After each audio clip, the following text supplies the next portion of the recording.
साथियों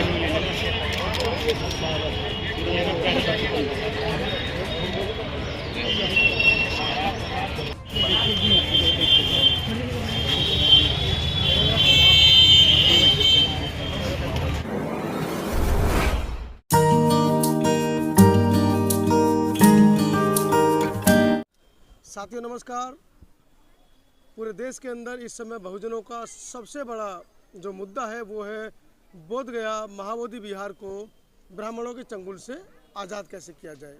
उस मुद्दे को लेकर पिछले 15 दिन से सैकड़ों की संख्या में बौद्ध भिक्खु महाबोधि विहार के बिल्कुल सामने अपना प्रदर्शन कहें या अनशन पर बैठे हैं, भूख हड़ताल पर बैठे हैं। आज 16वां दिन है, 27 फरवरी है। आप इस मुद्दे पर पूरे देश से लोग आ रहे हैं, अपनी प्रतिक्रियाएं दे रहे हैं। मेरे साथ कुछ समाजसेवी लोग बैठे हैं, इनसे भी चर्चा करेंगे। Advocate doctor RL. कानडे मेरे साथ हैं, इनसे भी चर्चा करेंगे इस मुद्दे पर, उनका क्या कहना है। नमस्कार, मैं हूं मनोज अंतानी और आप देख रहे हैं दिल्ली से समता आवाज़ टीवी की खास पेशकश। सर स्वागत है पहले तो आपका। धन्यवाद आपको। कैसे देखते हैं इस पूरे मुद्दे को? ये लड़ाई जी बहुत पहले से हो जानी चाहिए थी, चल भी रही थी बहुत पहले से हो जानी चाहिए थी जी, लेकिन हम नहीं कर पाए। इसके लिए बड़ा दुख है जी हमारे पूज्य भंते जी सुरई ससाई ने कुछ दिन तक ये आंदोलन चलाया जी है ना जी। लेकिन वो आंदोलन वहीं पर स्थगित हो गया। मतलब 25 साल पहले उन्होंने बहुत बड़ा एक मोह इकट्ठा किया था, है ना जी। मैं ऑल इंडिया बौद्ध लिबरेशन मूवमेंट का प्रेसिडेंट हूँ। तो आपकी तो तगड़ी पकड़ है इस मामले पर। बौद्ध लिबरेशन का मतलब होता है कि पूरे धर्म को हिंदू धर्म से पृथक करना। जी मेरे आंदोलन का प्रमुख उद्देश्य है जी। वो हिंदू धर्म से बौद्ध धर्म को सेपरेट इंडिपेंडेंस, क्योंकि इंटरनेशनल रिलीजन है, उसको हिंदू धर्म से मुक्त करना। जी। बात यहाँ पर आती है कि हमारे बाबा साहब ने 1935 में डिक्लेरेशन किया जी। कि मैं हिंदू में पैदा हुआ, मरूंगा नहीं। लेकिन जब कॉन्स्टिट्यूशन बना 1947 में, जब ड्राफ्टिंग कमेटी में आए जी। बाबा साहब, तो जब कॉन्स्टिट्यूशन उन्होंने बनाया तो कुछ ऐसी बातें आ गई जी। जिसको लोग नहीं जानते। अब मेरे अंदाज से आप भी नहीं जानते होंगे। जी बिल्कुल, अवगत कराएं दर्शकों को। तो इसलिए मैं बोल रहा हूँ कि बाबा साहब ने जब संविधान बनाया, मैं संविधान के स्कॉलर होने के नाते, हायर रिसर्च स्कॉलर होने के नाते बोल रहा हूँ कि कॉन्स्टिट्यूशन जब बाबा साहब ने बनाया तो आर्टिकल 25 कॉन्स्टिट्यूशन के, इंडियन कॉन्स्टिट्यूशन के आर्टिकल 25 के सब आगे ले आइए इसको, आगे ले आइए। जी जी जी। सब आर्टिकल 2 के स्पष्टीकरण 25x2 में, हाँ 25x2 खंड 2 के उपखंड ख में जी। हिंदुओं के प्रति निर्देश का यह अर्थ लगाया जाएगा कि उसके अंतर्गत सिख, जैन और बौद्ध धर्म या बौद्ध धर्म के मानने वाले व्यक्तियों के प्रति निर्देश है, और हिंदुओं की धार्मिक संस्थाओं के प्रति निर्देश का तदनुसार लगाया जाएगा जी। मैं इस अनुच्छेद के खिलाफ ही बौद्ध मूवमेंट चलाया जी। मेरा कहना ये है कि बौद्ध कभी हिंदू धर्म के अंतर्गत हो ही नहीं सकता।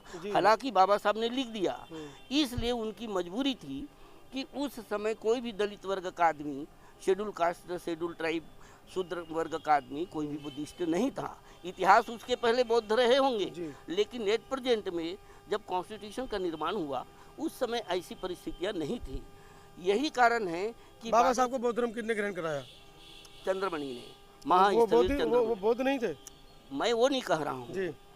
आप ये कह रहे हैं कि समकालीन जब बाबा साहब ने संविधान बनाया उस समय कोई बुद्धिस्ट नहीं था? सुनो, हिस्ट्री में मत जाइए, कानून में जाइए। मैं कॉन्स्टिट्यूशन की बात कह रहा हूँ। और कोई भी धर्म के पीछे, हिंदू धर्म के पीछे हिंदू ला है, मुस्लिम धर्म के पीछे मुस्लिम ला है, ऐसे जो बड़े धर्म हैं इंटरनेशनल स्तर के, उनके साथ में ला है। परंतु हमारे बाबा साहब ने, इसीलिए जहाँ तक मेरा व्यक्तिगत अंदाज है या व्यक्तिगत रूप से कहना चाहता हूँ कि हमारा जो कॉन्स्टिट्यूशन है वो बौद्ध धर्म का फिलॉसफी है। जो चीज़ें हमारे बौद्ध धर्म के अंतर्गत है वही चीज़ें कॉन्स्टिट्यूशन में हैं, इसलिए उनको सेपरेट और बनाने की ज़रूरत नहीं पड़ी और उन्होंने अपने लोगों को नागपुर में दीक्षा दिया। लेकिन वो जो अब ये जो है खंड 25 का उपखंड 2 के खंड ख वो अभी भी वहीं पर है। इसके कारण से हमारे कानूनी अधिकार में बहुत काफ़ी दिक्कतें हो रही। कमी कहाँ हो गई? कमी ये हो गई कि हमारा, जैसा मैं आपको बता रहा हूँ, सक्सेशन एक्ट है ना, वो इंडियन सक्सेशन एक्ट में नहीं है, हिंदू सक्सेशन एक्ट में है। हमारा मरघट है, जहाँ हम मरते हैं मरघट में मरते हैं। हमारी मैरिज एक्ट है, उसमें वही है, मैरिज एक्ट को कोई मान्यता नहीं है। हमारा पवित्र ग्रंथ है बौद्ध है एंड हिज धम्मा, उसका भी कोई महत्व नहीं है क्योंकि उसको मान्यता है ही नहीं है। ऐसे बहुत सारी चीज़ें हैं जो लीगल है, कानूनन है, कॉन्स्टिट्यूशनल है, वो हम उसमें अभी बहुत पीछे हैं। परंतु हमारा एक मेन मुद्दा है जो महाबोधि विहार है। ये महाबोधि विहार का आंदोलन हम लड़ाई लड़े, मैं आपसे ये कहना चाहूँगा, हम लड़ाई जो लड़े हैं, बहुत मेहनत किए, तब हमने बौद्धों को माइनॉरिटी का दर्जा दिलाया 92 में। मैं 75 से ऑल इंडिया बौद्ध लिबरेशन मूवमेंट का। मुझे एक बात बताइए, लाखों की संख्या में आप आते हैं, चढ़ावा आप चढ़ाते हैं और उसी पैसों को आपके खिलाफ प्रयोग किया जाता है। मूर्ख कौन है? मूर्ख कानून में अमेंडमेंट होगा तो वो क्यों खाएंगे? उनका जब हम नहीं खा सकते तो हमारा क्यों खाएंगे? वही मैंने पूछा, कमी कहाँ रह गई? कमी यही रह गई है। मूर्ख बनने में कमी कहाँ रह गई या आप हम विद्वान बन गए? नहीं, मूर्ख की बात नहीं है जी। ये कानून जो अमेंडमेंट है उसकी बात है। जब से ये सरकार आई है धार्मिक रूप से बहुत सारे प्रतिबंध लगाए हैं। चलिए मैं सवाल को दूसरी तरह से पूछता हूँ। हम क्यों कामयाब नहीं हो पा रहे हैं सरकार को इस मामले में दबा पाने में? मैं ये कहता हूँ सरकार को दबा पाने में हम कामयाब हैं। आपको मालूम नहीं है कि 20 साल से हम जब लड़ाई लड़े, हमने कहा कि वहाँ उस धर्म में नहीं है, लेकिन हमारे लोग, पूरे देश के लोग बौद्ध संस्कार मानते हैं, बौद्ध धर्म में कन्वर्टेड हो रहे हैं। बौद्ध की मैरिज एक्ट के अंतर्गत हमारा पूरा संस्कार। उसके बावजूद भारत के अंदर आपकी संख्या 0.1 भी नहीं है लिखित में, गजट में। मैं ये कहता हूँ कि संख्या नहीं है तो धर्म नहीं है क्या? आपको कौन रोका है? आप मुझे बताइए, भारत देश के बाहर से अगर नहीं मुझे बताइए, आप मुझे ये बताइए, इतने सा जवाब दीजिए कि भारत देश के बाहर अगर किसी बौद्ध कंट्री ने भारत के अंदर एक प्रस्ताव भेजा कि हमें 100 बौद्ध चाहिए, 1000 बौद्ध चाहिए भारत से, और गजेटेड है नहीं, किनको भेजोगे आप वहाँ पर? मैं ये कहता हूँ कि मैं खुद बुद्धिस्ट हूँ, आपको कानून तो रिटर्न में नहीं है ना? रिटर्न में है, कौन कहता है नहीं? कितने और बनाए? अरे मैं ये कहता हूँ 92 का कितने और बनाए रिटर्न में? माइनॉरिटीज कमीशन को आप मानते हैं? मैं बिल्कुल मानता हूँ। मानते हो? माइनॉरिटी में आते हैं बुद्धिस्ट। अरे हम लड़ करके 20 साल से लड़ाई लड़ करके बौद्धों को माइनॉरिटी कमीशन में हमने शामिल किया है। गजट में कितने बने? गजट में अब बन रहे हैं धीरे धीरे। आप बनने शुरू हुए हो तो उन्होंने लो लगा दिया, उन्होंने लो लगा दिया है। ये हमारा लड़ाई है कि बिना डीएम के, बिना डीएम हमारी लड़ाई है। बिना डीएम की परमिशन के आप अपना चेंज नहीं कर सकते बौद्ध धर्म। क्यों?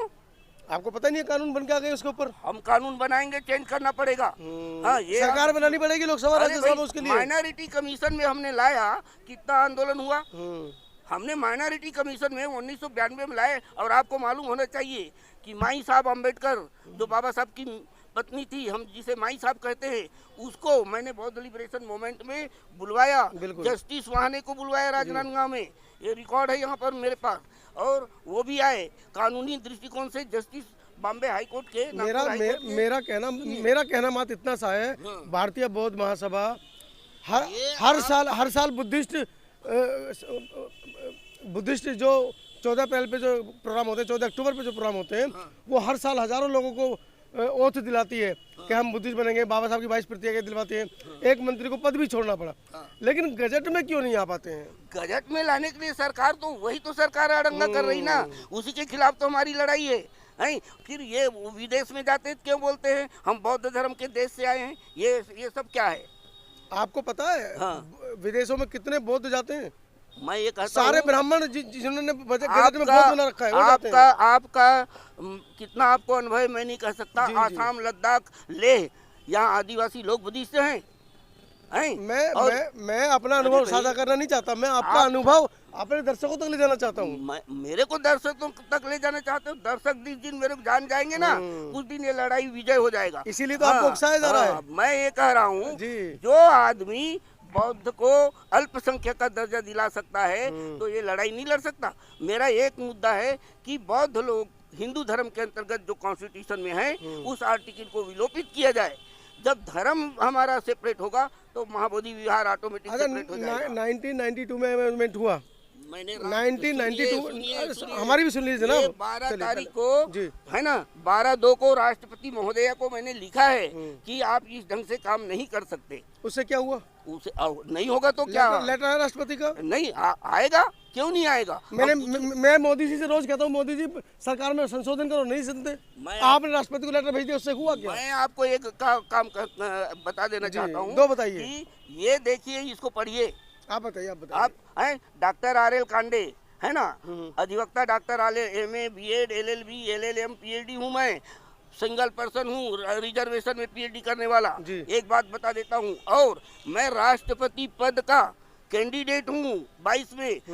यशवंत सिन्हा और मुर्मू सबसे ज्यादा स्कॉलर हूँ मैं इस देश में। क्यों नहीं बनाया फिर आपको? नहीं तो मैं जय श्री राम बोलता तो मेरे को बना देते। मैं तो जय भीम वाला हूँ। अब आए ना असली लाइन पे, अब आए ना। तो बड़ा पता है क्या राष्ट्रपति का? अरे जय भीम से बढ़कर है क्या? उनको दलित चाहिए, अम्बेडकरवादी नहीं चाहिए। ये अब मेरी भाषा बोल रहे हो, आपको बधाई हो। जी मैं सारा पकड़ रखा हूँ। सारा पकड़ रखा हूँ। जब इनको दुख होता है तो मुझे बुलाते हैं। ये देखिए, जब दुख होता है ना तो मैं जाता हूँ इनको फॉरेन सिटीजनशिप का मैटर। जब आप मैं खुद गया, सोनिया गांधी ने मुझको बुलाई, लेटर दिखाऊं क्या? हैं? और बता देता हूँ, सुन लीजिए अच्छे तरह, और मोदी के बात तक कान तक बात जानी चाहिए। जब 2 बार परमाणु परीक्षण हुआ, एक बार इंदिरा गांधी ने की और एक बार अटल बिहारी वाजपेयी ने किया, और दोनों बार बुद्ध जयंती के दिन हुआ। मनुवादियों वाली बात कर रहे हो, चर्चा चल रही है बोध गया की आप परमाणु ले आए हो। अरे भाई देखो, देश को जलाना चाहते हो क्या? बम फोड़ोगे देश में? मैं ये परमाणु छुड़वाओगे? अरे तो जो बात सही है उसको नहीं बोलूं, जो प्रधानमंत्री करके मैं डर जाऊं? मैं नहीं डरने वाला हूँ किसी से। जापान बनाओगे, हिरोशिमा बनाओगे यहाँ पे? बिल्कुल बनेगा। परमाणु बम गिरवाओगे? ये विकसित राष्ट्र होता, मैं राष्ट्रपति होता तो 1 माह में विकसित राष्ट्र बना देता। आप जैसे लोग तभी पिछड़ा हुआ है। अब वो अभी 100 साल रहेंगे तो नहीं बनेगा। हिंदू हिंदू हिंदू चिल्लाते हो, जेल जाओगे हिंदू हिंदू करोगे तो। मैं ये कह रहा हूँ, हिंदू ही तो है। शाब्दिक हिंदू नहीं हो आप? मैं कहा हिंदू, मैं बुद्धिस्ट हूँ। न रिजर्वेशन लिया, न कुछ नहीं। मेरे को क्या लेना देना है? हीन भावना को देने वाले लोग हिंदू तो हिंदू तो है ही। यहाँ हीन भावना है, चतुर्थ वर्ण व्यवस्था है। रेसी घर पे जाऊंगा, आपके चेक करूंगा, दुनिया भर के देवी देवता बैठे होंगे और माता जी सिंदूर लगा के बैठी होंगी, आपकी पत्नी। वो भला होगा आपका। इतना बड़ा सोने का लॉकेट पहना होगा गले में। देखिए, यहाँ पे आके आप अम्बेडकरवाद बुला रहे हैं हमको। सुनिए, बामियान में बुद्ध प्रतिमा मर्दन, तालिबान पाक का भारत विरोधी 4 साल पुरानी खबर हमें आज सुना रहे हो। हम कश्मीर का 1 इंच भी नहीं देंगे। अब वो बनवा तो नहीं दोबारा? जिन्होंने तोड़ी थी वो खुद ही बनवा रहे हैं। मैं ये कह रहा हूँ जी, जिन्होंने तोड़ी थी तालिबान वो खुद बनवा रहे हैं। अब मेरा ये कहना है कि तुम साठगांठ करोगे तो होगा, तुम साठगांठ करोगे तो होगा। जब लड़ने का है तो नहीं लड़ते हो, उस समय साठगांठ करते हो, और जब नहीं लड़ने का रहता है तो मित्रता कर लेते हो। ये 100 बहुत बिक्कू बैठे हैं, आधों के झुर्रियाँ पड़ गई हैं, गाल जो है चिपक के अंदर घुस गई। इनसे लड़ाई करवाओगे आप? इन्हें मरवाना चाहते हो? कौन? ये भूखे और मर जाएंगे। इनके मांस नहीं है शरीर पे, ऊपर से तुमने भूख हड़ताल पे बिठा दिए, खुद बैठ नहीं रहे हो हट्टे कट्टे होकर। आपको सुनाऊं? सुनाइए। संविधान की समीक्षा हो रही थी, संविधान की। मेरी बात का जवाब दीजिए। यहाँ पे अनशन पे आप जैसे खाते पीते को बैठना चाहिए, जिनकी तोंद फूल गई है। ये सूखे भिक्खू बिठा दिया आपने, कैसे लाई लोगे आप? आपकी बातों का मैं जवाब दे रहा हूँ। आइए मैदान में उतरिए। हाँ, मैं जवाब दे रहा हूँ। आइए जी। बाबा साहब इतने काबिल व्यक्ति थे, बाबा साहब, कि वो कन्विंस कर लेते थे हजारों लाखों विद्वानों को। आप नहीं कर पा रहे हैं? कर नहीं करता तो बौद्ध माइनॉरिटीज में आते क्या? मैं नहीं करता तो कॉन्स्टिट्यूशन रिव्यू बचता अरे क्या? बैठो ना यहाँ पे 1 महीने के लिए। क्यों बैठूंगा? बैठो 1 महीने के लिए यहाँ पे। बिना बैठे करवाऊंगा। आप क्या सोच रखे हो? कैसे हो जाएगा? होगा, क्यों नहीं होगा? जब तुम्हारा हो सकता है तो हमारा क्यों नहीं होगा? संविधान की प्रतिमा, वो संसद में प्रतिमा तो तुमसे लगवाई नहीं गई वापस, यहाँ अमेंडमेंट करवाओगे? कौन सा? पार्लियामेंट की प्रतिमा जो उन्होंने हटा दी, वो तो आप लगवा नहीं पाए। मैं जितना क्वेश्चन करोगे आप, सबका जवाब है मेरे पास। हाँ, चाहिए जवाब हमको, जवाब लेने के लिए तो आए हैं यहाँ पर। अभी 12 तारीख को राष्ट्रपति को बोला हूँ कि हिंदू धर्म की बात करते हो, मैं मानता हूँ। पार्लियामेंट पे आओ, स्टेचू पे आओ, सुनिए ना, बार बार घुमा देते हो मामले को। सुनिए ना, मैंने इतने सवाल पूछे, सबको घुमा देते हो आप। कैसे घुमा रहा हूँ? चतुर चालाक बनिया बन रहे हो। नहीं, बनिया का बाप हूँ मैं, बामन का बाप हूँ मैं। आप क्या समझ रखे हो मेरे को? है तो मैं ये कहता हूँ, चाणक्य की किताब पढ़कर आए हो हमसे लड़ने के लिए? मैं चाणक्य कहीं नहीं लगते। चाणक्य नीति खेल रहे हो मेरे साथ? बाबा साहब का किताब पढ़ता हूँ। अच्छा, सारी बातों का एक सवाल एक जवाब दीजिए, ये मामला हल कैसे होगा? बिल्कुल हल होगा। हम करेंगे, हल करेंगे, बैठ के हल करेंगे, करना पड़ेगा गवर्नमेंट। 25 साल पहले भी आप जैसे लोग कहते हैं हम हल करेंगे, आज वो गायब है। मैं ये कह रहा हूँ आपसे, जब इंडिपेंडेंस रिलीजन के लिए हम लड़ाई लड़ रहे हैं, ये तो महाबोधि विहार का आंदोलन है और हम इसकी भी लड़ाई लड़े हैं, ऐसा नहीं है, हमारे रिकॉर्ड में है। 20 साल पहले से हम लड़ रहे हैं। हमने सुरेश ससाई जी को यही कहा मंच में कि जो कॉन्स्टिट्यूशन में जो हमारा रिलीजन है, आर्टिकल 25 के सब आर्टिकल 2 के खंड ख में जो है उसको विलोपित करो और हिंदू धर्म से हटाइए, मान्यता से हटाइए। हमारा सारा कानून कायदा हिंदू धर्म से संचालित हो रहा है। हम मर भी वही रहे हैं, मैरिज एक्ट भी वही हो रहा है, उत्तराधिकार अधिनियम भी है, सक्सेशन एक्ट भी वही हो रहा है। हम एक चीज़ के लिए जरूर लड़ रहे हैं, लेकिन हमारे पास बहुत सारे प्रॉब्लम है बौद्धों का। कौन लड़ेगा बताइए? तो हम लड़ेंगे। बुद्धिस्ट पर्सनल लॉ को लेकर दिल्ली में बड़े बड़े प्रदर्शन हुए। महाराष्ट्र से एडवोकेट आते थे, काले साहब, क्या नाम था उनका? एडवोकेट काले कुछ ऐसी कुछ करने का नाम था। वो कोरोना काल में एक्सपायर हो गए। उसके बाद उस मुद्दे को आज तक कोई उठा ही नहीं पाया। क्यों नहीं उठा पाए? मैं रिसर्चर हूँ बौद्धों के संवैधानिक और लीगल राइट्स पर। मैंने अभी रिसर्च किया है। इतनी मोटी मोटी किताब लिख के मर जाओगे, पढ़ेगा कौन उनको भाई? मर जाओगे नहीं, जो शहीद हो जाओगे, वो करवाता हूँ। शहीद कर देंगे आपको। क्यों शहीद करेंगे? हमको नहीं है क्या इस देश में जीने का? क्यों नहीं है आपको हक? हिंदू नहीं हो आप? तो हिंदू होते तो आपको हक होता। मैं ये कहता हूँ, किसको हिंदू मानते हो? मोदी साहब को हिंदू मानते हो? जी। उसकी माँ खत्म हो गई हिंदू धर्म में, वो हिंदू है। हिंदू धर्म, उसकी माँ खत्म हुई, दाढ़ी बनाया, मूड रुकवाया, क्यों नहीं रुकवाया? क्यों? प्रधानमंत्री है देश के। अरे भाई संस्कार तो खत्म, वही प्रधानमंत्री है देश के, उनको आप लोग नहीं करते। प्रधानमंत्री और हमको कहते हो तुम हिंदू बनो। अरे तुम हिंदू हो और तुम अपने संस्कार का पालन नहीं कर रहे हो। प्रधानमंत्री है देश के, 365 दिन में से 300 दिन वो बाहर रहते हैं। मैं अभी रिप्रेजेंट करते हैं देश को। वो बाल कटवा लेते अपने। सुनिए, बताइए। मैंने कमेंटमेंट में दिया है। हाँ, मैंने कमेंटमेंट में दिया है 365 दिन में 300 दिन बाहर रहते हैं। नहीं, मैं ये कह रहा हूँ कि हम पाकिस्तान से पीछे हैं। काहे में? काहे में? पाकिस्तान के प्रधानमंत्री गलत करता है, जेल जाता है, और हमारे देश का प्रधानमंत्री जेल जाता है क्या? तभी तो भारत का प्रधानमंत्री है वो, मोदी नाम है। डंका बज रहा है, डंका पूरे विश्व में डंका बज रहा है। आप बजवा रहे हो ना? कितना पैसा लिए हो? गाड़ी खड़ी है, गाड़ी में सूटकेस रखा है। दिल्ली से आए हो हमारे तरफ, वहाँ से हमारे लिए आए हो और उनके तरफ बात करते हो। बस हम आदरणीय प्रधानमंत्री चाय भर पिला सकते हैं आपको, घूस नहीं दे सकते, आपको तनख्वाह नहीं दे सकते। 1 लाख रुपए का सूट पहनते हैं, आप उनकी बराबरी करोगे? कौन? दिन में 4 बदल देते हैं जो मोदी जी। हाँ, अरे प्रधानमंत्री। क्या बात कर रहे हो आप? यशस्वी प्रधानमंत्री है भाई। क्या बात कर रहे हो? फिर से बोलो। यशस्वी प्रधानमंत्री है। फिर से बोलो ना। 1 लाख का सूट पहनते, दिन में 4 बदल देते हैं, आप बराबरी करोगे उनकी? मैं तो कह रहा था 5 लाख से कम का नहीं करता होगा और 10 सूट बदलता होगा। आप तो 4 ही मटक गए हो। प्रधानमंत्री हम कम आ रहे हैं। अब आप ऐसी बात करो, उसकी पोजीशन क्यों खराब कर रहे हो हमारे सामने? अब मुद्दे पर आते हैं। इतने सारे बौद्ध भिक्षु यहाँ बैठे हैं, इसका हल क्या नजर आता है? हल होगा, और टेक्निकल दृष्टिकोण से, कानूनन दृष्टिकोण से हम हल करवाएंगे। हल होगा। अपने रहते करवा जाओगे? 2-3 पीढ़ी और खपवाओगे? मैं आपको कह रहा हूँ जी, अभी तक सारे समूचे राष्ट्र में हम बौद्धों को माइनॉरिटीज का दर्जा दिलाने वाले हम हैं। कई कानूनी बातों को उठाने वाले हम अकेले व्यक्ति हैं। हमारा रिकॉर्ड है साहब, रिकॉर्ड सुन रहे हो? हाँ, सरकार को सब मालूम है। अब हमारे लोग नहीं जानते, उसको हम क्या करेंगे भाई, हैं? लेकिन ये हमारे स्वाभिमान की लड़ाई है साहब, और देश के स्वाभिमान की लड़ाई है। नेपाल कहता है हमारा है बुद्ध, अरे कम से कम बिहार में यहाँ नेपाल का राष्ट्र पशु गाय, नेपाल का राष्ट्र इतना तो स्वाभिमान से नेपाल का राष्ट्र पशु गाय है, और तुम गाय को माता नहीं मानते भारत के अंदर। मैं आपको ये कह रहा हूँ, नेपाल की बात करते हो, सुनिए, सुनाइए। अशोक चक्र है, अशोक चक्र है, कोई चक्का चलता है ना तो दूरी कम होती है कि ज्यादा होती है? चक्का जब चलता है, साइकिल का चक्का चलेगा दूरी कम होगी, हवाई जहाज का चक्का चलेगा तो दूरी कम होगी। चक्का जो चलता है सम्राट अशोक का, सम्राट अशोक ने हमें चक्का इसलिए दिया, चक्के पर ही रहना, कभी गाड़ी के सपने मत देखना। सुनो, राष्ट्रीय तिरंगे झंडे में इस प्रतिस्थापित किया है बाबा साहब ने, और इस बाबा साहब करेंगे, आप क्या करोगे? सुनिए ना, आप क्या करोगे? आप भी कुछ करोगे? हमारे बाबा साहब के मिशन को कोई उंगली नहीं लगा सकता। आप क्या बात कर रहे हो? हम लोग बाबा साहब के खून है। हाँ, बाबा साहब के मिशन को कोई उंगली नहीं लगा सकता, और हम सरकार को कई बार हराया है, ऐसा नहीं है। ये इंदिरा गांधी, सोनिया गांधी बुलाई की नहीं? जी जी जी, ये तो चलिए मतलब भावना में बह रहे हैं। आपका क्या कहना है इस पर? मैं सर जी, पहले परिचय दीजिए अपना।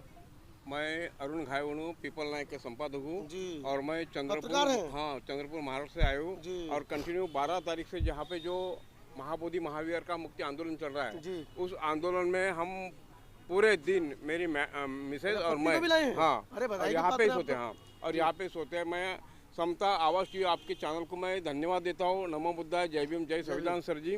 हाँ, ये जो भूख हड़ताल चल रहा है, इसके पहले भी दो आंदोलन हो चुके हैं, बड़े बड़े आंदोलन हो चुके हैं। बनते धम्मपाल श्रीलंका वाले और सुरेश ससा ने भी जो टप्पे किए थे वो काफ़ी बड़े रहे, पर ये भी जो आंदोलन है ये भी काफ़ी बड़ा है कि पूरे वर्ल्ड में अभी नहीं क्या इनकी प्रतिक्रिया हो रही है।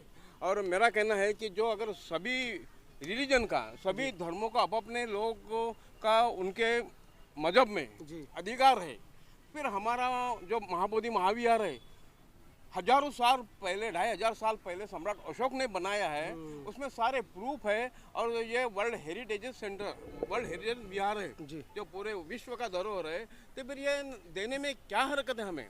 यहाँ की जो मनोवादी बिहार की जो नीतीश कुमार की सरकार है, और नीतीश कुमार की सरकार यहाँ पे कोई हमको सुविधा नहीं दी, कुछ हम यहाँ के देखे नहीं। आज 12 दिन के बाद कल कलेक्टर आए थे और उन्होंने बोला कि हम चर्चा करेंगे। लेकिन बात यह है कि 1949 का जो काला कानून है बीटीएमसी का, वो रद्द करे और महाबोधि महावीर हमको देना चाहिए, क्योंकि ये तो सरल वाली बात है। क्योंकि यहाँ पे भी एक बुद्ध धर्म है ना, और जो बुद्ध धर्म पूरे विश्व में चल रहा है, जहाँ तो कोई ये है ही नहीं, तो फिर हमारी जो ताकत देखते हैं अपन। लेकिन मैं चैलेंज करता हूँ कि अगर ये इन्होंने अगर नहीं दिया तो हमारा आंदोलन अनिश्चितकालीन के लिए चलते रहेगा, और हमारे डिमांड हम पूरी करके रहेंगे, चाहे जो भी हमको खून बहाना पड़े या जो भी कुछ हो, हम उनके लिए तैयार हैं। चलिए खबर को कंक्लूड करूं, लेकिन उससे पहले मैं आपको बता दूं, ये लड़ाई उतनी आसान नहीं है जितनी आसान बहुजन समाज के लोग इसको समझ रहे हैं। क्योंकि जिन विरोधियों से या जिन विपक्षियों से हमारा सामने आमने टक्कर है, वो दिन रात 24 घंटे अपने मिशन को पूरा करने में लगे हुए हैं। उनका एक एक आदमी गांव-गांव, शहर-शहर जाकर हमारे घरों के अंदर राधे राधे, जय श्री कृष्ण, राम राम जी फैला रहा है। वहीं हमारा व्यक्ति सड़क पे जय भीम बोलने में भी घबराता है, डरता है। वो सोचता है कि मैंने जय भीम बोला तो चारों तरफ के लोग देखेंगे कि अरे दलित समाज से आदमी जा रहा है, बुद्ध व्यक्ति जा रहा है। लेकिन उसको ये नहीं पता कि राम राम बोलने से तुम वाकई ब्राह्मण नहीं बनोगे, लेकिन जय भीम बोलने से पड़ोस के 4 आदमियों को पता चलेगा कि बाबा साहब का एक अनुयायी जा रहा है। मेरी बात पर ध्यान दीजिए और गौर कीजिए, क्योंकि इस तरह के आंदोलन ऐसे नहीं लड़े जाएंगे जब तक आप वैचारिक रूप से अंदर से मजबूत नहीं होंगे। पूरे वक्तव्य के बारे में और खासकर वकील साहब ने बड़ी प्रमुखता से अपनी बातें रखी हैं। क्या कहना है आपका? कमेंट सेक्शन में अपनी राय जरूर लिखिएगा। मैं हूं अपने सहयोगी रमेश के साथ, आज बोध गया महाबोधि विहार के मुक्ति आंदोलन के इस प्रोटेस्ट से, जहां पर अभी तो मुट्ठी भर संख्या है और आने वाले समय में जब कॉल दी जाएगी तो लाखों की संख्या में लोग यहाँ जरूर पहुँचेंगे, ऐसा मेरा मानना है। धन्यवाद।